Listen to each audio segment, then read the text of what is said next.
Hi everyone, it's Jen here from tarotspirit.net. I may have just realized I didn't do the weekly video, so I'm doing it now.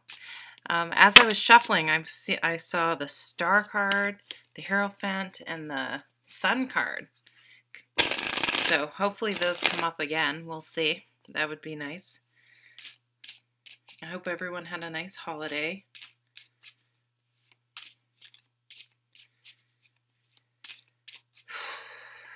Everyone take a deep breath. I feel like we need to breathe. Okay. Today I'm using my, I think I'm going to use that, my Arthurian Legend Tarot. Let's do a modified Celtic cross.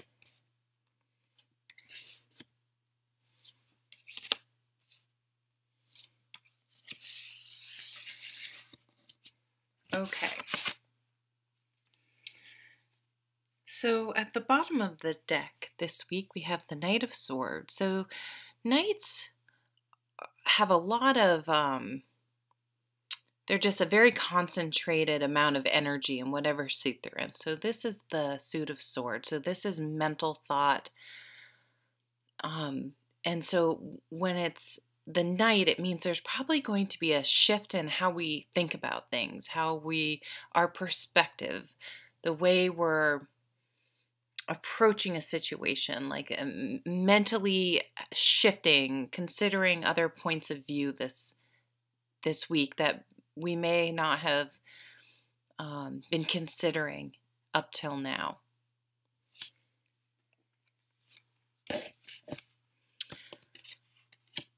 Actually, I'm going to look at this card. This would be what was in focus recently in the past. So the Hermit. So this makes a lot of sense.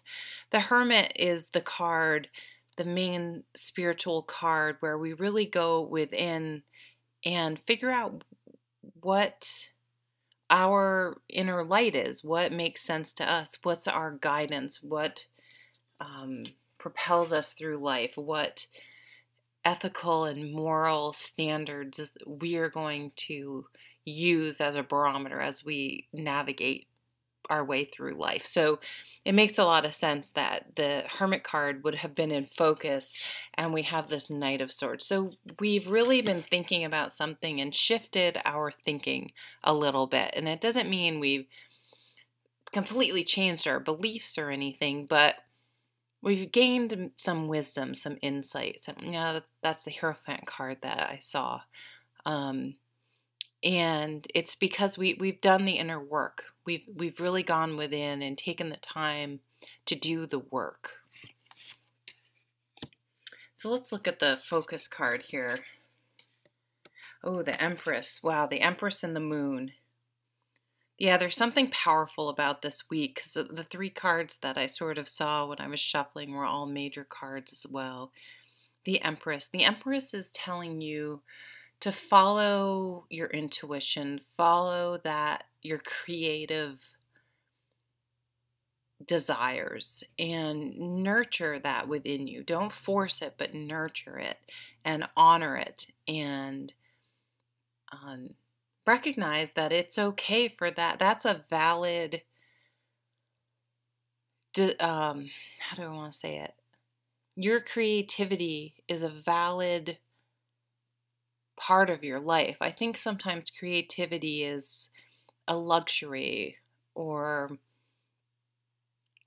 an alternative, an alternative way of life. Like, oh, they're a musician, they're living in an alternative lifestyle. But I really am beginning to realize that creativity is what gives us life. It's our life force, and we suppress it because, we have to make money and we have to find a job that pays well and has benefits, and at least in the United States and all that stuff. But I really think it's more of a vital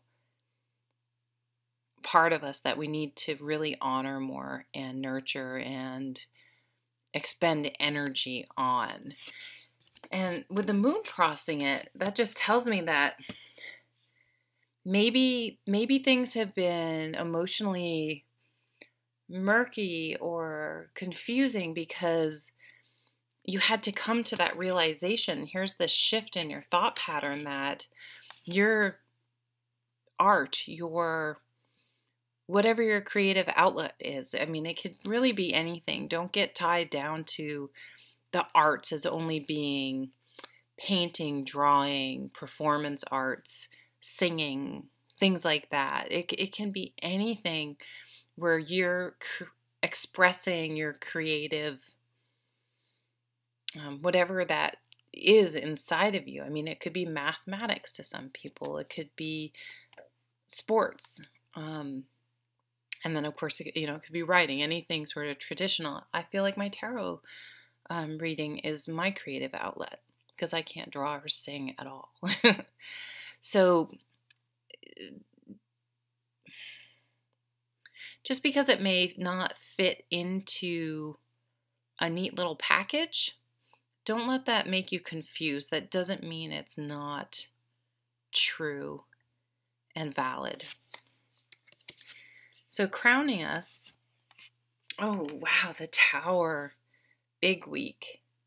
This is breaking down all those stereotypes and those rules and outdated value systems that we've been living under and saying, to hell with that. My creativity and my passion is what's true, and everything else I've been living, if I haven't been following that and nurturing it, is false, and that's what needs to crumble.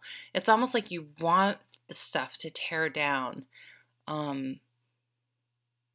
Sometimes this card can come up when we don't feel like we have the strength or the gumption to make the changes that we know need to happen. And this card can kind of come along and bring everything crashing down. So only what is truly built on a strong foundation I'm sorry, I'm having trouble with my words. Is sustainable, will last through this event. And what I've learned about the Tower card is that what remains is what's our authenticity, our authentic self. Like if you love to read, if you go through a Tower situation, you will still love to read because it's part of you. If you go through the Tower situation and you lose your job and even though you're worried about not having a source of income, if you really could give a shit about that job, it wasn't part of you. It wasn't it wasn't an authentic place for you to be working.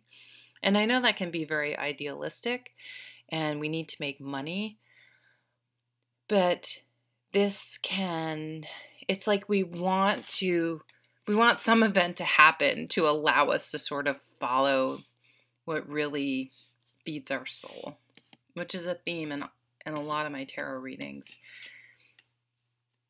So coming up into focus, is a Page of Wands. What are you passionate about? What new beginning is going to come out of the Tower? What are you nurturing with the Empress? What are you getting clear in your head? And then once all those things have aligned, here's your passion to make it happen, to move forward. This is you're getting your mojo back. You're passionate and enthusiastic and moving forward at something that you really want to do. It's really exciting. Beautiful card. Also messages. I mean, some of you may get a dream job or a dream situation may land on your lap where you really get to express your creativity. We had 3 overall or sort of outcome cards or overall cards. I usually only do 2, but 3 came out. So let's take a look. So the 5 of Swords. This may be creating some conflict in your head. We already talked about that and how can I make what I love to do how can I resolve that internal conflict with what I've been told is an appropriate career, an appropriate relationship, an appropriate way to live my life. Like, I'm supposed to settle down and have kids and live in a neighborhood with a cul-de-sac, but I want to travel. I want a tiny home. I want to walk the Appalachian Trail. I want, you know what I mean? Like, how do I reconcile that within myself? So it can bring up some conflict, but the fives, again, like the Tower, the fives, it's sort of that when things aren't comfortable, that it prompts us to change. You know, if everything was just fine, sometimes we wouldn't really have any motivation to really go after what we truly want. Wow, and the Ten of Swords. And these actually were both in reverse. This is it. You're done. You're not living that way anymore. And you've put, it's interesting, you've actually put that conflict I was talking about to rest. You're like, I'm not thinking about it anymore. This is who I am. This is who I'm going to be. And, you know, this could be something major like your job or a relationship, but it could be something more internal, especially with the Hermit, something seemingly more minor, but once you sort of flick that switch in your brain, you'll never quite live the same again, because you can never go backwards from this card. It's just not possible. Something has clicked, it's hit rock bottom, and you're done. Not happening again, and there's just no changing that. You're living in a new way. So it's a welcome card. Just like the Tower, it can be a little painful to go through, but if you can see the opportunity and the what's left. If you look at my Facebook page, I have a Facebook page. I don't post a whole lot, but I posted a video from J.K. Rowling, who wrote Harry Potter, obviously, about where she was in her life in her 20s before she started writing the books. And I said, this is the lesson of the Tower. So go check that out. And the final one, the Five of Cups. Wow. So for some of you, this is a relationship.